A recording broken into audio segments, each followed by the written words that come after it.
I'm always amused when people accuse me of being anti-Islam, as if it's a bad thing, and as if I've been trying to hide it and they've somehow caught me out. Aha, I see what you are now. You're just anti-Islam. Yes, well spotted, Sherlock. Indeed I am. Just like every other sane person on Earth. Now, as you know, southern France is pretty much already an Islamic state.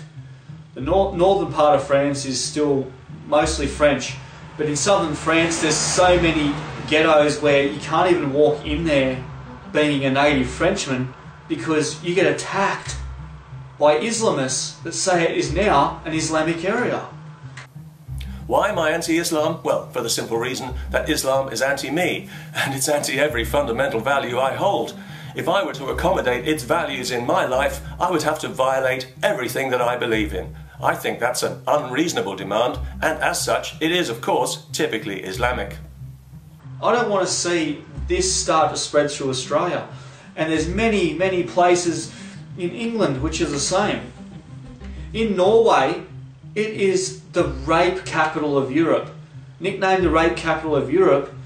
In general, I don't like to be anti-anything. I prefer to be pro. But there's nothing in Islam to be pro about.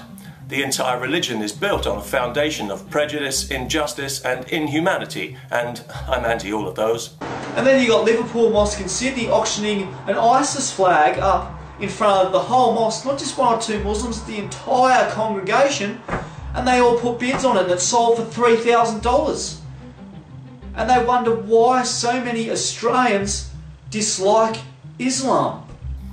People say, well, you only focus on the bad things about Islam. And yes, I have to admit that if you ignore the bad things, the aggressive separatism, supremacism and social intolerance, the relentless special pleading and phony grievance mongering, the psychopathic level of misogyny, the honour killing and genital mutilation, sanctioned by the Prophet incidentally, the rabid gay and Jew hatred, the intimidation and censorship and the constantly present threat of violence over social issues, well, there isn't much wrong with Islam. It's perfectly kosher, if you'll pardon the expression.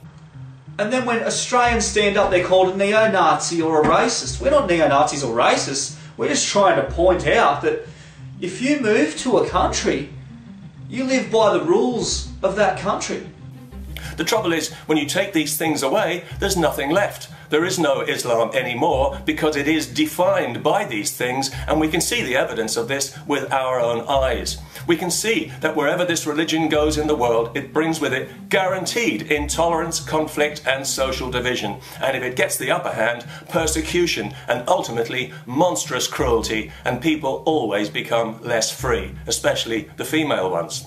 Or I see articles saying you're not allowed to say mate or fair go or cobber or anything like that at work anymore because it might offend some 2.5% of the population. Because I hold these opinions, I'm often falsely accused of hating Muslims, when in fact many of the Muslims I've met in my life I've liked as individuals. I just don't like anything about their religion because there's nothing about it to like. It's an absolutely outrageous ideology. If you made it up from scratch today, you'd be locked up for your own good. It brings out the very worst in humanity and it gives power and authority to violent, sadistic savages. That say that Jews should be killed and that homosexuals should be hung or thrown from high cliffs to their death. This isn't what Australia's about.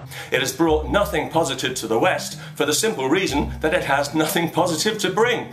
Its influence on this earth has been overwhelmingly negative and we would all be better off without it, including Muslims, especially the female ones. Anyway, Reclaim Australia rally, Saturday, April the 4th. Get there. For any details, check out the Reclaim Australia website or go to my Facebook page, The Great Aussie Patriot. Thank you for your time and for listening. And for the lefties, have a shower.